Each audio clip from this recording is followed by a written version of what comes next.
Most people know me for Android 21, but those who watch me regularly know that I've played Super Broly for a while, and that he's one of my favorite characters. With the end of Season 3 on the horizon, I wanted to talk about him for a bit, and talk about his current status in the meta. I do think he should be buffed, and that isn't to say he's bad.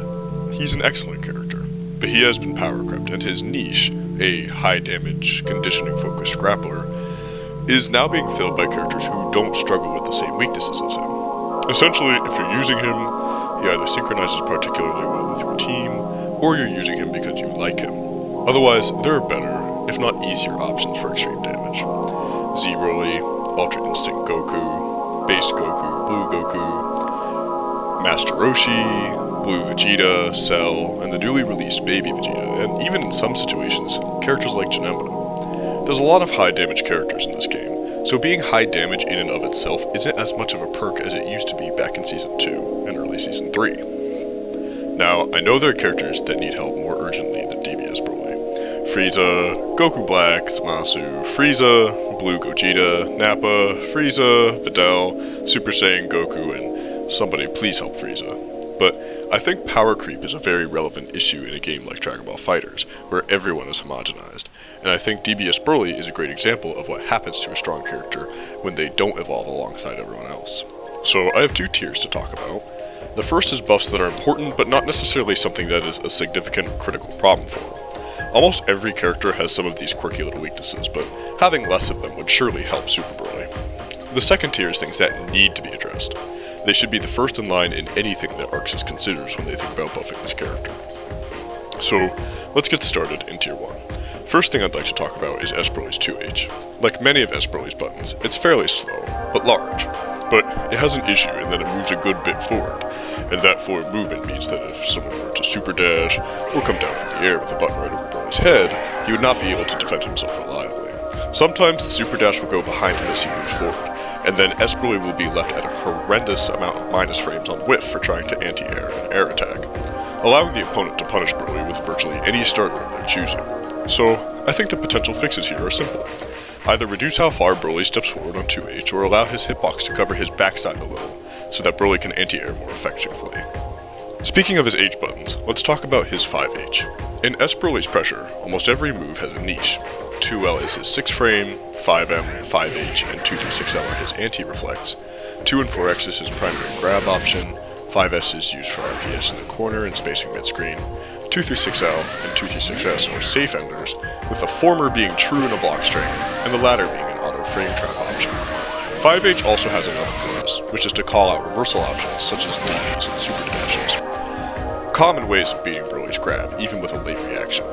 However, it loses to low attacks and projectiles, so if you want to genuinely commit to checking for a DP or a super dash, you run the risk of getting hit by low attacks or jumping key blasts, which are both common responses to potential command grabs at a variety of skill levels. I think, given the nature of it, having armor within a block string like 16's 5H, and being chargeable like Z Broly's 5H, it's fine to have one of these weaknesses, but both, in my opinion, is a little much. If I had to choose, I'd say low should no longer stop S Broly's 5H, since some characters, like Bardock, can very quickly 2M for a massive punish when Broly takes a gamble on his own pressure where the odds aren't reliably stacked in his favor. Next, I'd like to talk about S Broly's anti-air grabs. In light of his 2H moving forward, one might think, well, his anti-air grabs don't move very far forward, so why not use them? Ignoring that the grabs take longer to input and is side-specific, the anti-air grabs aren't very reliable anti-air options. Despite their tall reach and great speed, and 2 and 4H's considerable horizontal range, the grabs similarly don't have a hitbox over Broly's head. And, if you're too late with them, you whiff and are minus 18. So there would almost never be a time to use them as an anti-air option where 2H isn't the better option. The one exception is when someone tries to vanish something that doesn't jail, since 2 or 4H is frame and air invulnerable. Otherwise, it's almost always better to use 2H, since the air invulnerability frames are there longer, covering more of the options the opponent has when falling to the ground. In my opinion, you can fix this in a couple of ways. The controversial one is even more range increase, since it would make it more reliable in dragging people out of the sky without having to guess the timing of your grab. The other option could be to increase the duration of the active hitbox so that the grab connects even during late reactions. Speaking of grabs, let's talk about his J2H. One of the great things about S Broly is that his air-to-air buttons are very good. JM is very fast, JL is very far-reaching, and JH is huge in general. However, J2H, his main means of launching in the air, doesn't have the horizontal reach issue. Say for example, you hit the opponent with the tip of JL. If you were to do JLL J2H, you miss, forcing you to either burn your air action and risk not getting JS in the corner, which is crucial for his damage and meter gain, or you just use J236H, which kills your meter gain entirely. Just like with 2H, J2H's fix is relatively simple. Just move S. Broly himself farther forward with the move. It will give the move more range without making it some weird disjointed grab. The last thing I want to talk about in Tier 1 is another relatively easy fix. S. Broly has multiple key blasts, which is almost always a good trait to have. However, he only has 5 in a game where the average character has 6. It makes his zoning plan a bit riskier since, due to his terrible frame data, any prolonged firefight he gets into will result in him being punished against most of the characters in the game. Again, a simple fix, just add a 6th key blast. Tier 2 is where the real problems start. We'll start with individual buttons, and then get to the elephant in the room. S. Broly's 5L is likely the worst button in the entire game. 10F startup, L scaling, and -7 on block. There's no niche that this button fills that isn't filled by better buttons. Even as combo fodder, it doesn't do very much and scales the combo harder. Especially in comparison to buttons like Jiren's 2L, which is 8 frame startup, M scaling, and -2 on block, this button feels purposefully awful. It needs something to justify it. Changing any one of the 3 main problems, startup, scaling, or safety on block, will make it a better normal with a legit niche in S. Broly's toolkit. Otherwise, it's literally worthless. 2S is also a move that suffers from S. Broly's generally horrendous frame data. It's his only means of destroying key blast pressure from full screen if you're not in 2-6S range, which changes with character height, and his only means of forcing his way in from full screen via jailing Vanish. Unfortunately, it struggles with both of these niches due to how slow it is. For the former, most key blasts are about 10 frames faster full screen than his beam, whereas the average beam is about as fast as the average key blast. Regarding the latter, most opponents are spending their time airborne, so occasionally to force a situation where the opponent has to block, S. Broly can theoretically use 2S and Vanish to make them block. But because of 2S's large height, single hit status, and slow speed, it can be hard to reliably vanish at a consistent timing, since jailing off Vanish with this move depends on where the opponent is when the beam hits them. Say they're at the top, you then have to wait until they drop to the ground, but if you wait and they're lower, you risk not being able to jail, and in some cases, you could even be punished. Vanishing in case the beam whiffs is also situationally good at best, as due to how minus you are when whiffing Vanish, your opponent will still sometimes have time to punish. The beam needs to be faster as a whole. This will allow it to fill its niche more efficiently, as well as make it a more reliable zoning option. JS is another special attacker of Broly's that really suffers. It's one of his best buttons for damage and meter gain in the corner, but outside of that, it struggles to find any use at all. The initial hitbox is super small. It's so small that the only reliable way to connect it is to be as close to your opponent as possible in the corner, with them being above Broly. If you whiff this move in the corner at all during your combo, it's a guaranteed punish for your opponent. And in some cases, JS that looks like they will connect will miss. In neutral, you almost never see this move due to its limited range and Gogeta beam tier recovery frames. One might say that a positive point in JS's favor is that it jails into Super Dash, but it doesn't even do that reliably unless the opponent is very close to Broly. This button seriously needs a frame data buff. It may also be worthwhile to make this button J2S, and give him real air key blasts like Kefla or Beerus on JS. Almost to the end here, I want to talk about one more thing before we get to the big slow elephant in the room, that is his 2M's vertical height. As I had said before, almost every button in S. Broly's toolkit has a defined niche, and his multi-stomp is a great example of this, since it's a built-in option for beating fuzzy jumping, which, if you aren't sure what that is basically just jumping or mashing a little later, so if it's a true block string or frame trap, you stay blocking, but if the grappler uses a grab, you beat them. It's a common way to deal with certain characters' grabs, and those characters typically have to account for it manually. But because it beats fuzzy jumping automatically, there is a gap large enough where you can mash jump out of it and get out of Broly's pressure.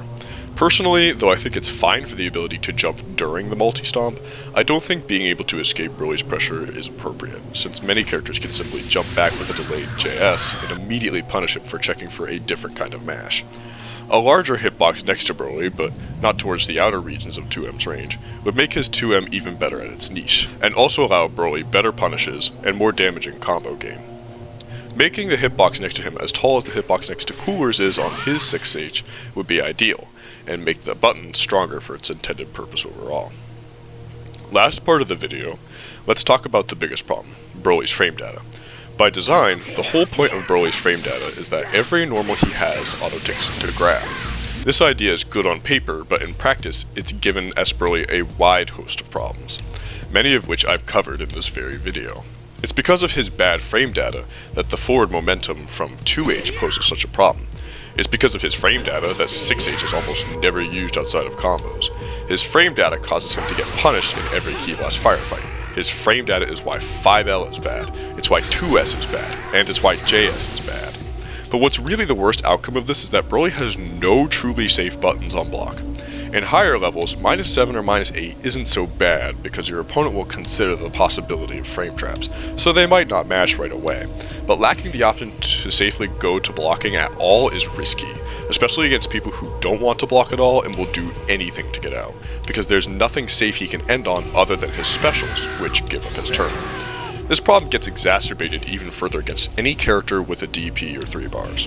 Broly's pressure revolves around checks and conditioning, so against a player who unpredictably moves between mashing out of pressure and using a reversal to get out of pressure, it becomes very difficult for Broly to reliably fulfill his game plan. Because he has no safe buttons, you don't want to stop in the middle of your string, but because his game plan revolves around frame traps and command grabs, you're extremely vulnerable to reversals, especially in the corners, since that's where Broly gets his best damage, meter gain, pressure, and Oki. His frame data must be adjusted, and if that means a faster command grab for him, I'm totally for it. I think you can justify it. Let's compare S. Broly's command grab to other command grabs that are 24 frames or slower, and what justifies them being slower. Android 21's command grab is 24 frames.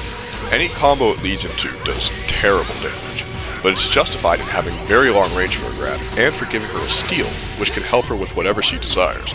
Neutral, pressure, damage, Oki, you name it. How about Ultra Instinct Goku? His is 31 frame startup. And while that is slow, it also has the added benefit of being in a Rekka with a plus move, a safe pseudo DP, and a beam.